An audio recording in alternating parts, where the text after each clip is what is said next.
Chapter 10, Protagora. The great pre-Socratic systems that we have been considering were confronted in the latter half of the 5th century by a sceptical movement, in which the most important figure was Protagoras, chief of the Sophists. The word sophist had originally no bad connotation. It meant, as nearly as may be, what we mean by professor. A sophist was a man who made his living by teaching young men certain things that, it was thought, would be useful to them in practical life. As there was no public provision for such education, the Sophists taught only those who had private means or whose parents had. This tended to give them a certain class bias, which was increased by the political circumstances of the time. In Athens and many other cities, democracy was politically triumphant, but nothing had been done to diminish the wealth of those who belonged to the old aristocratic families. It was, in the main, the rich who embodied what appears to us as Hellenic culture. They had education and leisure, travel had taken the edge off their traditional prejudices, and the time that they spent in discussion sharpened their wits. What was called democracy did not touch the institution of slavery, which enabled the rich to enjoy their wealth without oppressing free citizens. In many cities, however, and especially in Athens, the poorer citizens had towards the rich a double hostility, that of envy and that of traditionalism. The rich were supposed, often with justice, to be impious and immoral. They were subverting ancient beliefs and probably trying to destroy democracy. It thus happened that political democracy was associated with cultural conservatism, while those who were cultural innovators tended to be political reactionaries. Somewhat the same situation exists in modern America, where Tammany, as a mainly Catholic organization, is engaged in defending traditional theological and ethical dogmas against the assaults of enlightenment. But the enlightened are politically weaker in America than they were in Athens, because they have failed to make common cause with the plutocracy. There is, however, one important and highly intellectual class which is concerned with the defense of the plutocracy, namely the class of corporation lawyers. In some respects, their functions are similar to those that were performed in Athens by the Sophists. Athenian democracy, though it had the grave limitation of not including slaves or women, was in some respects more democratic than any modern system. Judges and most executive officers were chosen by lot and served for short periods. They were thus average citizens, like our jurymen, with the prejudices and lack of professionalism characteristic of average citizens. In general, there were a large number of judges to hear each case. The plaintiff and defendant, or prosecutor and accused, appeared in person, not through professional lawyers. Naturally, success or failure depended largely on oratorical skill in appealing to popular prejudices. Although a man had to deliver his own speech, he could hire an expert to write the speech for him, or, as many preferred, he could pay for instruction in the arts required for success in the law courts. These arts the Sophists were supposed to teach.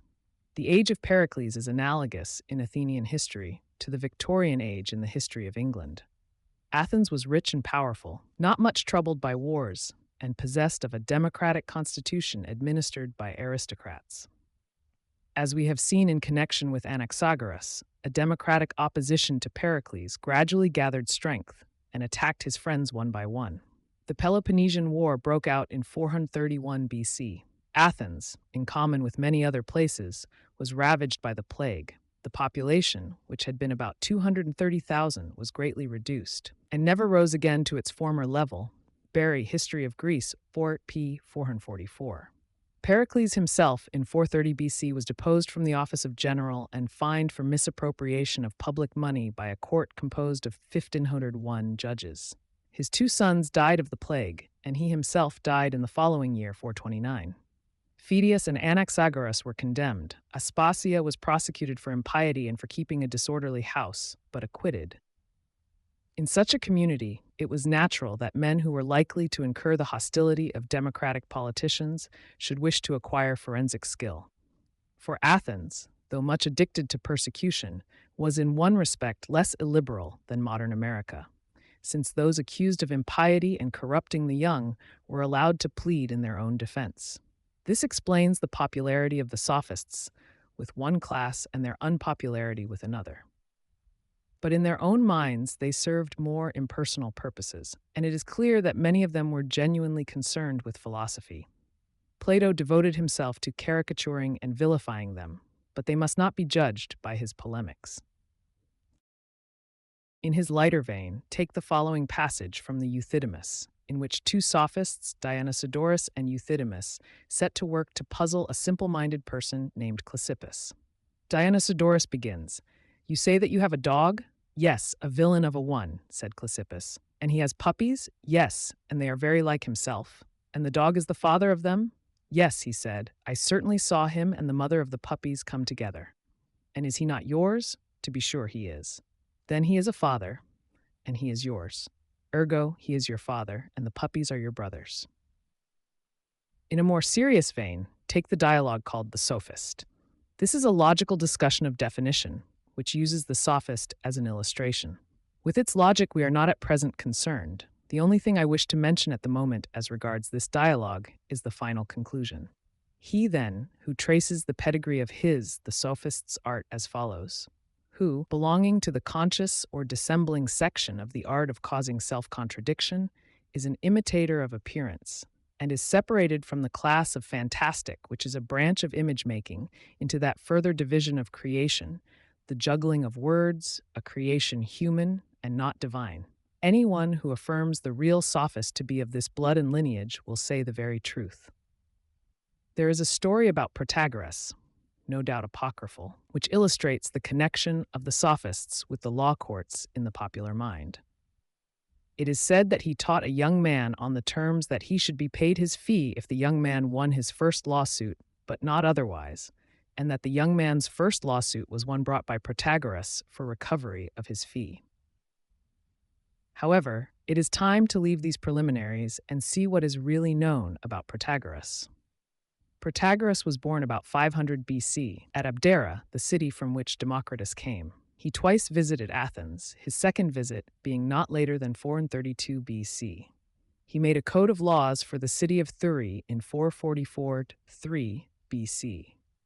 There is a tradition that he was prosecuted for impiety, but this seems to be untrue, in spite of the fact that he wrote a book on the gods, which began, "With regard to the gods, I cannot feel sure either that they are or that they are not, nor what they are like in figure, for there are many things that hinder sure knowledge, the obscurity of the subject and the shortness of human life." His second visit to Athens is described somewhat satirically in Plato Protagoras, and his doctrines are discussed seriously in the Theaetetus. He is chiefly noted for his doctrine that man is the measure of all things, of things that they are, and of things that they are not. This is interpreted as meaning that each man is the measure of all things, and that, when men differ, there is no objective truth in virtue of which one is right and the other wrong. The doctrine is essentially skeptical and is presumably based on the deceitfulness of the senses. One of the three founders of pragmatism, F.C.S. Schiller, was in the habit of calling himself a disciple of Protagoras. This was, I think, because Plato in the Theaetetus suggests, as an interpretation of Protagoras, that one opinion can be better than another, though it cannot be truer. For example, when a man has jaundice, everything looks yellow. There is no sense in saying that things are really not yellow, but the color they look to a man in health. We can say, however, that since health is better than sickness, the opinion of the man in health is better than that of the man who has jaundice. This point of view, obviously, is akin to pragmatism.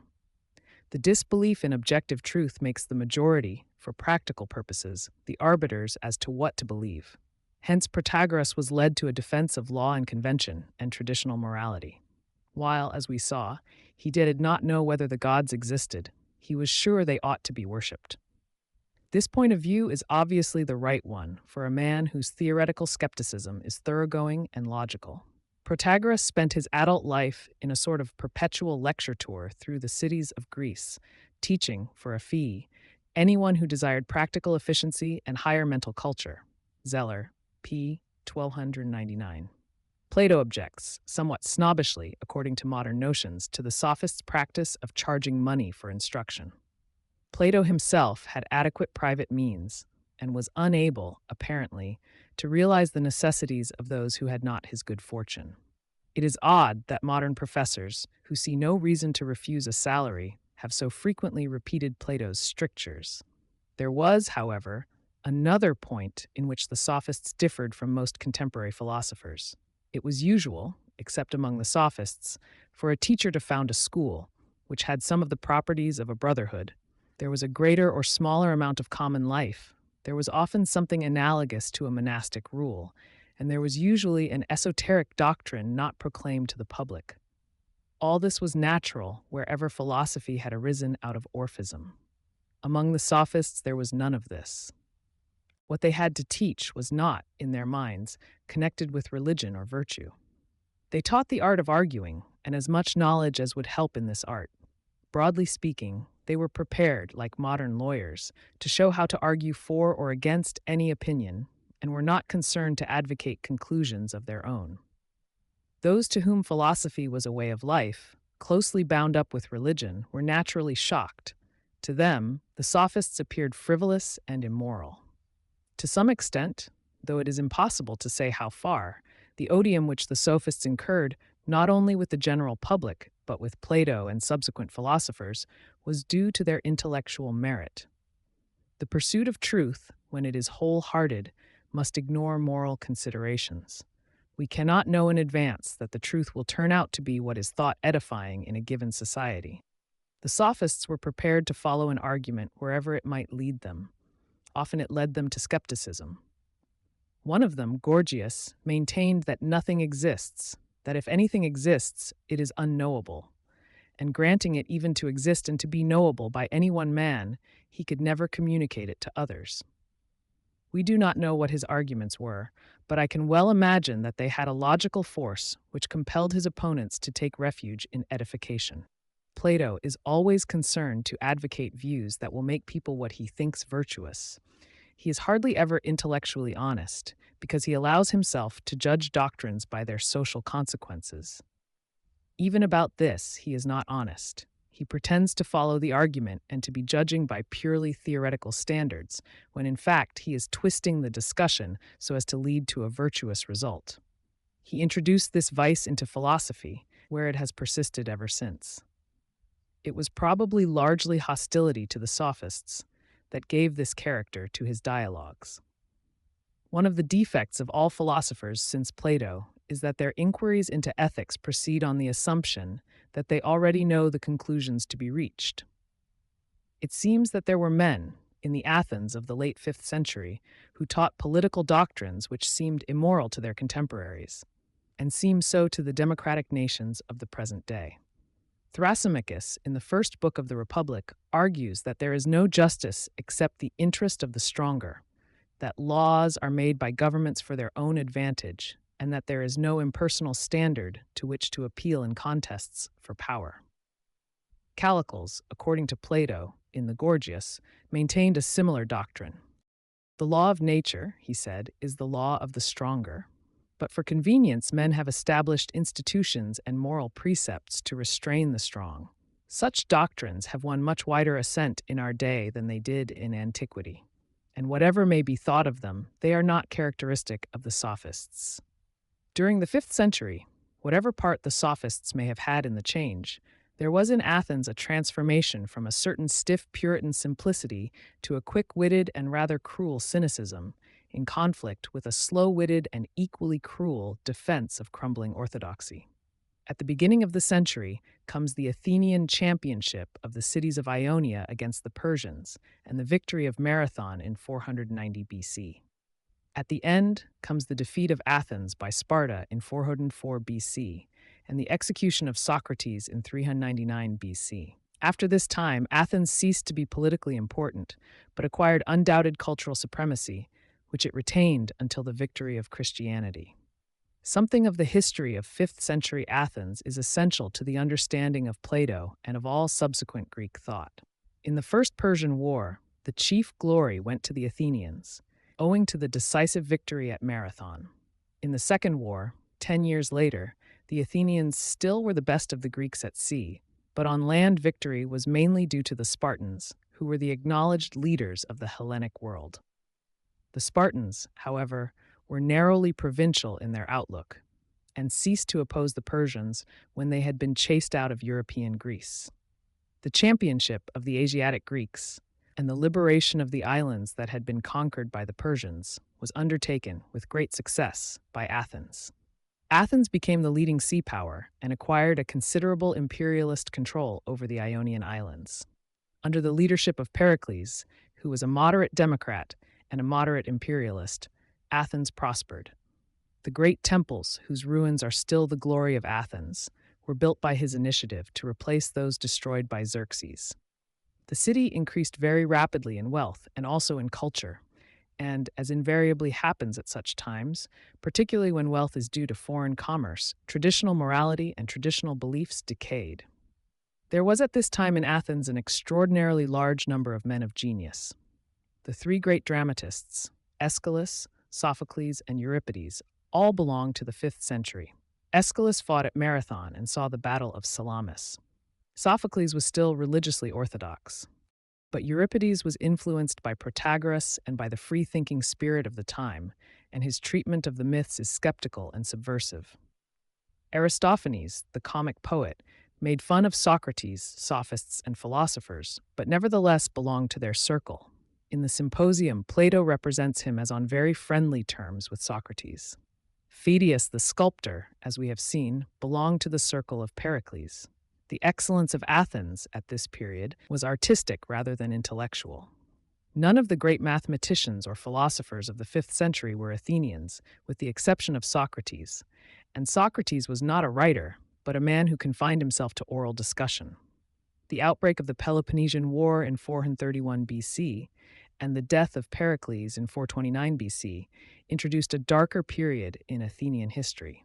The Athenians were superior at sea, but the Spartans had supremacy on land and repeatedly occupied Attica, except Athens, during the summer. The result was that Athens was overcrowded and suffered severely from the plague. In 414 BC, the Athenians sent a large expedition to Sicily in the hope of capturing Syracuse, which was allied with Sparta, but the attempt was a failure. War made the Athenians fierce and persecuting. In 416 BC, they conquered the island of Melos, put to death all men of military age, and enslaved the other inhabitants. The Trojan Women of Euripides is a protest against such barbarism. The conflict had an ideological aspect, since Sparta was the champion of oligarchy and Athens of democracy. The Athenians had reason to suspect some of their own aristocrats of treachery, which was generally thought to have had a part in the final naval defeat at the Battle of Aegospotami in 405 BC.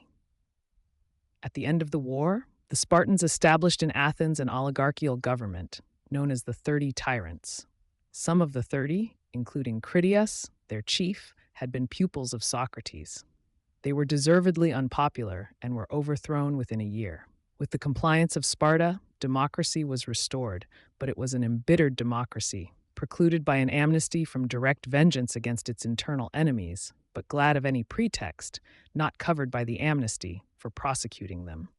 It was in this atmosphere that the trial and death of Socrates took place, 399 BC. Part 2, Socrates, Plato, and Aristotle. Chapter 11. Socrates is a very difficult subject for the historian. There are many men concerning whom it is certain that very little is known, and other men concerning whom it is certain that a great deal is known. But in the case of Socrates, the uncertainty is as to whether we know very little or a great deal. He was undoubtedly an Athenian citizen of moderate means, who spent his time in disputation and taught philosophy to the young, but not for money, like the sophists. He was certainly tried, condemned to death, and executed in 399 BC at about the age of 70. He was unquestionably a well-known figure in Athens since Aristophanes caricatured him in the Clouds. But beyond this point, we become involved in controversy. Two of his pupils, Xenophon and Plato, wrote voluminously about him, but they said very different things. Even when they agree, it has been suggested by Burnet that Xenophon is copying Plato. Where they disagree, some believe the one, some the other, some neither. In such a dangerous dispute, I shall not venture to take sides, but I will set out briefly the various points of view. Let us begin with Xenophon, a military man, not very liberally endowed with brains, and on the whole, conventional in his outlook. Xenophon is pained that Socrates should have been accused of impiety and of corrupting the youth. He contends that, on the contrary, Socrates was eminently pious and had a thoroughly wholesome effect upon those who came under his influence. His ideas, it appears, so far from being subversive, were rather dull and commonplace. This defense goes too far since it leaves the hostility to Socrates unexplained. As Burnet says, Thales to Plato, p. 149, Xenophon's defense of Socrates is too successful. He would never have been put to death if he had been like that. There has been a tendency to think that everything Xenophon says must be true, because he had not the wits to think of anything untrue. This is a very invalid line of argument. A stupid man's report of what a clever man says is never accurate, because he unconsciously translates what he hears into something that he can understand. I would rather be reported by my bitterest enemy among philosophers than by a friend innocent of philosophy. We cannot therefore accept what Xenophon says if it either involves any difficult point in philosophy or is part of an argument to prove that Socrates was unjustly condemned. Nevertheless, some of Xenophon's reminiscences are very convincing. He tells, as Plato also does, how Socrates was continually occupied with the problem of getting competent men into positions of power. He would ask such questions as, "If I wanted a shoe mended, whom should I employ?" To which some ingenuous youth would answer, "A shoemaker, O Socrates." He would go on to carpenters, coppersmiths, etc., and finally ask some such question as, "Who should mend the ship of state?" When he fell into conflict with the 30 tyrants, Critias, their chief, who knew his ways from having studied under him, forbade him to continue teaching the young, and added, "You had better be done with your shoemakers, carpenters, and coppersmiths. These must be pretty well trodden out at heel by this time, considering the circulation you have given them." Xenophon, Memorabilia, B. Cop, Chap. This happened during the brief oligarchic government established by the Spartans at the end of the Peloponnesian War. But at most times Athens was democratic, so much so that even generals were elected or chosen by lot. Socrates came across a young man who wished to become a general and persuaded him that it would be well to know something of the art of war. The young man accordingly went away and took a brief course in tactics. When he returned, Socrates, after some satirical praise, sent him back for further instruction, IB, Book 3, Chap 1. Another young man he set to learning the principles of finance. He tried the same sort of plan on many people, including the war minister, but it was decided that it was easier to silence him by means of the hemlock than to cure the evils of which he complained. With Plato's account of Socrates, the difficulty is quite a different one from what it is in the case of Xenophon, namely, that it is very hard to judge how far Plato means to portray the historical Socrates, and how far he intends the person called Socrates, in his dialogues, to be merely the mouthpiece of his own opinions. Plato, in addition to being a philosopher, is an imaginative writer of great genius and charm. No one supposes, and he himself does not seriously pretend, that the conversations in his dialogues took place just as he records them. Nevertheless, at any rate in the earlier dialogues, the conversation is completely natural and the characters quite convincing. It is the excellence of Plato as a writer of fiction that throws doubt on him as a historian. His Socrates is a consistent and extraordinarily interesting character, far beyond the power of most men to invent, but I think Plato could have invented him. Whether he did so is, of course, another question. The dialogue which is most generally regarded as historical is the Apology. This professes to be the speech that Socrates made in his own fence at his trial. Not, of course, a stenographic report, but what remained in Plato's memory some years after the event, put together and elaborated with literary art. Plato was present at the trial, and it certainly seems fairly clear that what is set down is the sort of thing that Plato remembered Socrates as saying, and that the intention is, broadly speaking, historical. This, with all its limitations, is enough to give a fairly definite picture of the character of Socrates. The main facts of the trial of Socrates are not open to doubt. The prosecution was based upon the charge that Socrates is an evildoer and a curious person, searching into things under the earth and above the heaven. and making the worse appear the better cause, and teaching all this to others. The real ground of hostility to him was, almost certainly, that he was supposed to be connected with the aristocratic party. Most of his pupils belonged to this faction, and some, in positions of power, had proved themselves very pernicious.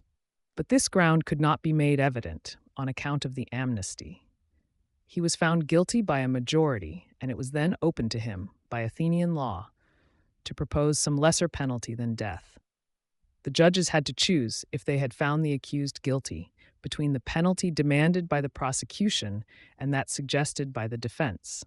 It was therefore to the interest of Socrates to suggest a substantial penalty, which the court might have accepted as adequate. He, however, proposed a fine of 30 minae, for which some of his friends, including Plato, were willing to go surety. This was so small a punishment that the court was annoyed and condemned him to death by a larger majority than that which had found him guilty. Undoubtedly, he foresaw this result. It is clear that he had no wish to avoid the death penalty by concessions, which might seem to acknowledge his guilt. The prosecutors were Anytus, a democratic politician, Meletus, a tragic poet, youthful and unknown, with lanky hair and scanty beard and a hooked nose, and Lycon, an obscure rhetorician. See Burnet, Thales to Plato, p. 180. They maintained that Socrates was guilty of not worshipping the gods the state worshipped, but introducing other new divinities, and further that he was guilty of corrupting the young by teaching them accordingly. Without further troubling ourselves with the insoluble question of the relation of the Platonic Socrates to the real man, let us see what Plato makes him say in answer to this charge. Socrates begins by accusing his prosecutors of eloquence, and rebutting the charge of eloquence as applied to himself. The only eloquence of which he is capable, he says, is that of truth, and they must not be angry with him if he speaks in his accustomed manner, not in a set oration duly ornamented with words and phrases. He is over 70 and has never appeared in a court of law until now. They must therefore pardon his unforensic way of speaking. He goes on to say that, in addition to his formal accusers, he has a large body of informal accusers, who, ever since the judges were children, have gone about telling of one Socrates, a wise man, who speculated about the heavens above and searched into the earth beneath, and made the worse appear the better cause. Such men, he says, are supposed not to believe in the existence of the gods. This old accusation by public opinion is more dangerous than the formal indictment, the more so as he does not know who are the men from whom it comes, except in the case of Aristophanes. He points out, in reply to these older grounds of hostility, that he is not a man of science. I have nothing to do with physical speculations. That he is not a teacher and does not take money for teaching. He goes on to make fun of the sophists and to disclaim the knowledge that they profess to have. What, then, is the reason why I am called wise and have such an evil fame? The oracle of Delphi, it appears, was once asked if there were any man wiser than Socrates, and replied that there was not. Socrates professes to have been completely puzzled, since he knew nothing, and yet a god cannot lie. He therefore went about among men reputed wise, to see whether he could convict the god of error. First he went to a politician, who was thought wise by many, and still wiser by himself. He soon found that the man was not wise, and explained this to him, kindly but firmly, and the consequence was that he hated me. He then went to the poets and asked them to explain passages in their writings, but they were unable to do so. Then I knew that not by wisdom do poets write poetry, but by a sort of genius and inspiration. Then he went to the artisans, but found them equally disappointing. In the process, he says, he made many dangerous enemies. Finally, he concluded that God only is wise, and by his answer he intends to show that the wisdom of men is worth little or nothing. He is not speaking of Socrates, he is only using my name by way of illustration, as if he said, he, O men, is the wisest who, what like Socrates, knows that his wisdom is in truth worth nothing. This business of showing up pretenders to wisdom takes up all his time and has left him in utter poverty, but he feels it a duty to vindicate the oracle. Young men of the richer classes, he says, having not much to do, enjoy listening to him exposing people, and proceed to do likewise, thus increasing the number of his enemies. for they do not like to confess that their pretense of knowledge has been detected. So much for the first class of accusers. Socrates now proceeds to examine his prosecutor Meletus, that good man and true lover of his country, as he calls himself. He asks who are the people who improve the young. Meletus first mentions the judges, then, under pressure, is driven, step by step, to say that every Athenian except Socrates improves the young, whereupon Socrates congratulates the city on its good fortune. Next, he points out that good men are better to live among than bad men, and therefore he cannot be so foolish as to corrupt his fellow citizens intentionally. But if unintentionally, then Meletus should instruct him, not prosecute him. The indictment had said that Socrates not only denied the gods of the state, but introduced other gods of his own. Meletus, however, says that Socrates is a complete atheist, and adds, he says that the sun is stone and the moon earth. Socrates replies that Meletus seems to think he is prosecuting Anaxagoras, whose views may be heard in the theater for 1 drachma, presumably in the plays of Euripides. Socrates, of course, points out that this new accusation of complete atheism contradicts the indictment, and then passes on to more general considerations. The rest of the apology is essentially religious in tone. He has been a soldier, and has remained at his post, as he was ordered to do. Now, God orders me to fulfill the philosopher's mission of searching into myself and other men, and it would be as shameful to desert his post now as in time of battle. Fear of death is not wisdom, since no one knows whether death may not be the greater good. If he were offered his life on condition of ceasing to speculate as he has done hitherto, he would reply, Men of Athens, I honor and love you, but I shall obey God rather than you, and while I have life and strength, I shall never cease from the practice and teaching of philosophy, exhorting anyone whom I meet. For know that this is the command of God, and I believe that no greater good has ever happened in the state than my service to the God. He goes on, I have something more to say, at which you may be inclined to cry out, but I believe that to hear me will be good for you, and therefore I beg that you will not cry out. I would have you know that if you kill such a one as I am, you will injure yourselves more than you will injure me. Nothing will injure me, not Meletus, nor yet Anytus. They cannot, for a bad man is not permitted to injure a better than himself. I do not deny that Anytus may perhaps kill him, or drive him into exile, or deprive him of civil rights, and he may imagine, and others may imagine, that he is inflicting a great injury upon him. But there I do not agree. For the evil of doing as he is doing, the evil of unjustly taking away the life of another, is greater far. It is for the sake of his judges, he says, not for his own sake, that he is pleading. He is a gad, fly, given to the state by God, and it will not be easy to find another like him. I dare say you may feel out of temper, like a person who is suddenly awakened from sleep, and you think that you might easily strike me dead, as Anytus advises, and then you would sleep on for the remainder of your lives, unless God in his care of you sent you another gadfly. Why has he only gone about in private, and not given advice on public affairs? You have heard me speak at sundry times and in diverse places of an oracle or sign which comes to me, and is the divinity which Meletus ridicules in the indictment. This sign, which is a kind of voice, first began to come to me when I was a child. It always forbids, but never commands me to do anything which I am going to do. This is what deters me from being a politician. He goes on to say that in politics, no honest man can live long. He gives 2 instances in which he was unavoidably mixed up in public affairs. In the first, he resisted the democracy. In the second, the 30 tyrants, in each case when the authorities were acting illegally.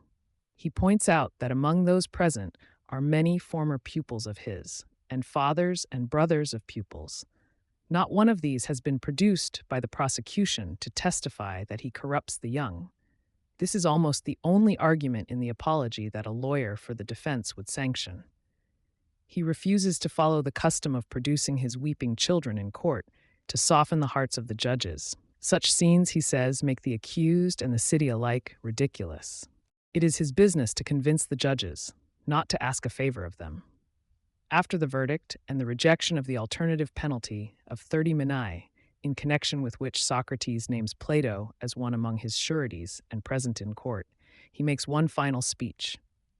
And now, O men who have condemned me, I would fain prophesy to you, for I am about to die, and in the hour of death men are gifted with prophetic power. And I prophesy to you, who are my murderers, that immediately after my departure, punishment far heavier than you have inflicted on me will surely await you. If you think that by killing men you can prevent someone from censuring your evil lives, you are mistaken. That is not a way of escape which is either possible or honorable. The easiest and the noblest way is not to be disabling others, but to be improving yourselves.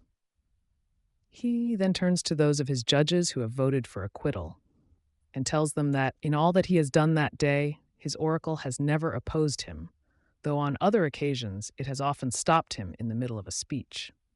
This, he says, is an intimation that what has happened to me is a good, and that those of us who think death is an evil are in error. For either death is a dreamless sleep, which is plainly good, or the soul migrates to another world. And what would not a man give if he might converse with Orpheus and Musaeus and Hesiod and Homer? Nay, if this be true, let me die and die again. In the next world, he will converse with others who have suffered death unjustly, and above all, he will continue his search after knowledge. In another world, they do not put a man to death for asking questions, assuredly not, for besides being happier than we are, they will be immortal, if what is said is true. The hour of departure has arrived, and we go our ways, I to die and you to live, which is better God only knows. The Apology gives a clear picture of a man of a certain type, a man very sure of himself, high-minded, indifferent to worldly success, believing that he is guided by a divine voice, and persuaded that clear thinking is the most important requisite for right living. Except in this last point, he resembles a Christian martyr or a Puritan. In the final passage, where he considers what happens after death, it is impossible not to feel that he firmly believes in immortality, and that his professed uncertainty is only assumed. He is not troubled, like the Christians, by fears of eternal torment. He has no doubt that his life in the next world will be a happy one. In the Phaedo, the Platonic Socrates gives reasons for the belief in immortality.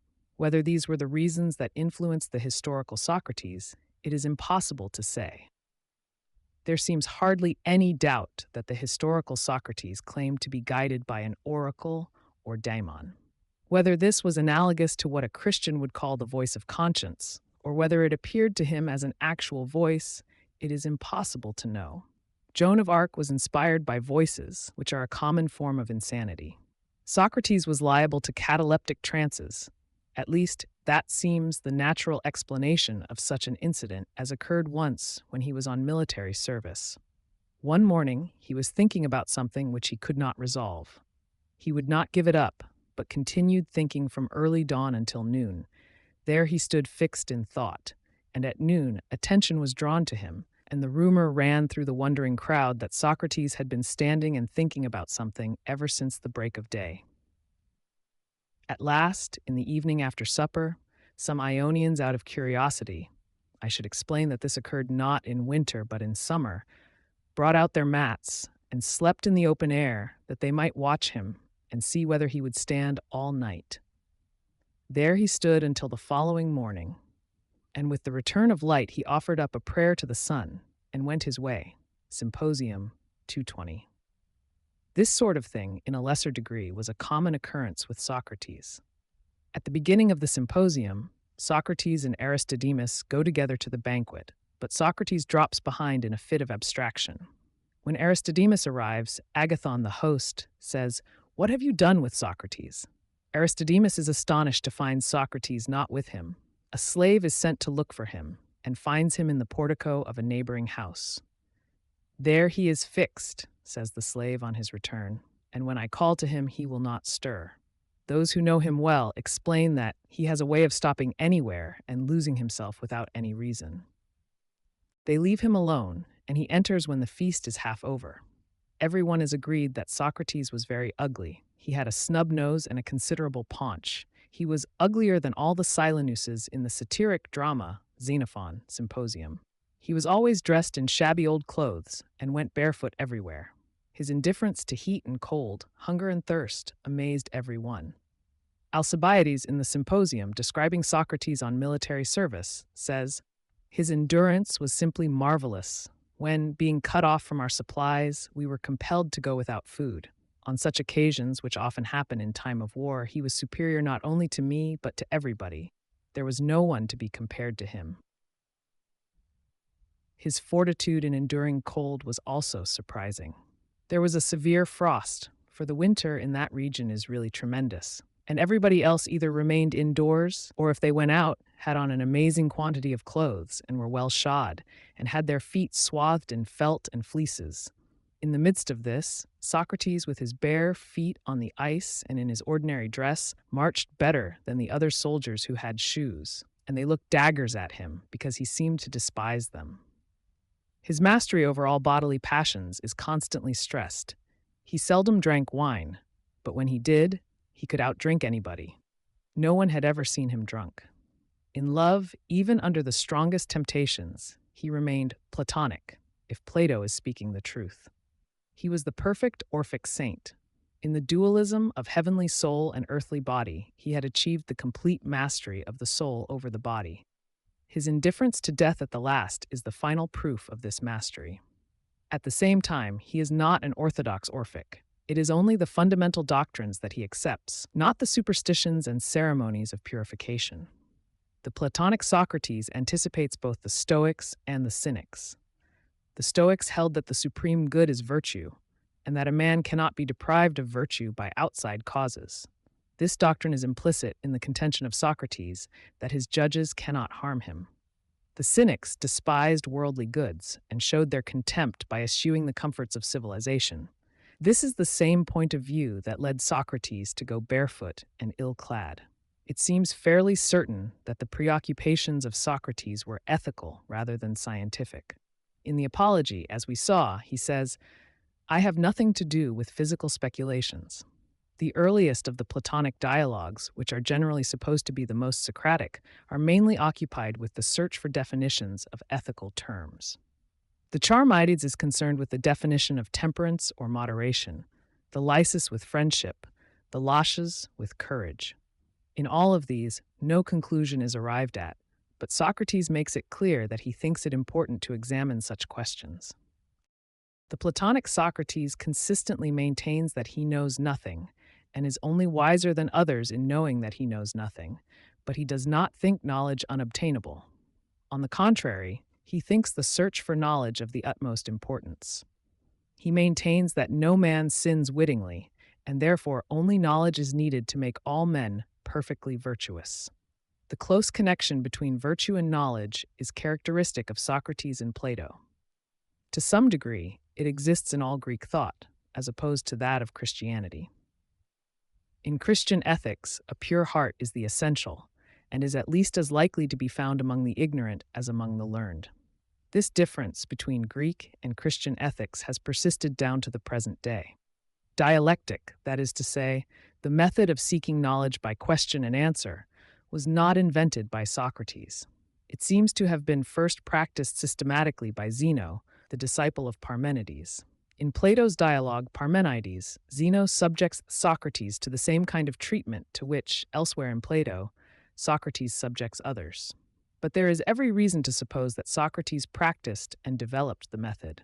As we saw, when Socrates is condemned to death, he reflects happily that in the next world he can go on asking questions forever and cannot be put to death, as he will be immortal.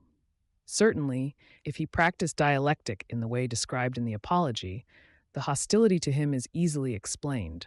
All the humbugs in Athens would combine against him. The dialectic method is suitable for some questions and unsuitable for others. Perhaps this helped to determine the character of Plato's inquiries, which were, for the most part, such as could be dealt with in this way. And through Plato's influence, most subsequent philosophy has been bounded by the limitations resulting from his method. Some matters are obviously unsuitable for treatment in this way, empirical science, for example. It is true that Galileo used dialogues to advocate his theories, but that was only in order to overcome prejudice. The positive grounds for his discoveries could not be inserted in a dialogue without great artificiality. Socrates, in Plato's works, always pretends that he is only eliciting knowledge already possessed by the man he is questioning. On this ground, he compares himself to a midwife. When, in the Phaedo and the Meno, he applies his method to geometrical problems, he has to ask leading questions which any judge would disallow. The method is in harmony with the doctrine of reminiscence, according to which we learn by remembering what we knew in a former existence. As against this view, consider any discovery that has been made by means of the microscope, say the spread of diseases by bacteria. It can hardly be maintained that such knowledge can be elicited from a previously ignorant person by the method of question and answer. The matters that are suitable for treatment by the Socratic method are those as to which we have already enough knowledge to come to a right conclusion, but have failed, through confusion of thought or lack of analysis, to make the best logical use of what we know.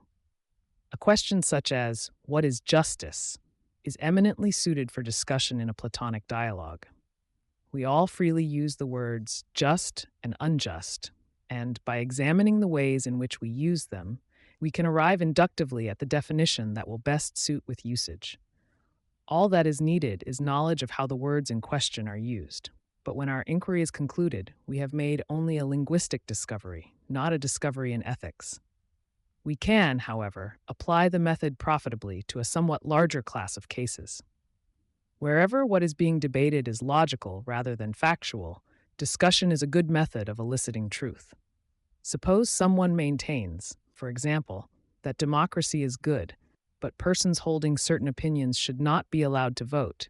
We may convict him of inconsistency and prove to him that at least one of his two assertions must be more or less erroneous. Logical errors are, I think, of greater practical importance than many people believe. They enable their perpetrators to hold the comfortable opinion on every subject in turn. Any logically coherent body of doctrine is sure to be in part painful and contrary to current prejudices. The dialectic method, or, more generally, the habit of unfettered discussion, tends to promote logical consistency and is in this way useful. But it is quite unavailing when the object is to discover new facts. Perhaps philosophy might be defined as the sum total of those inquiries that can be pursued by Plato's methods. But if this definition is appropriate, that is because of Plato's influence upon subsequent philosophers.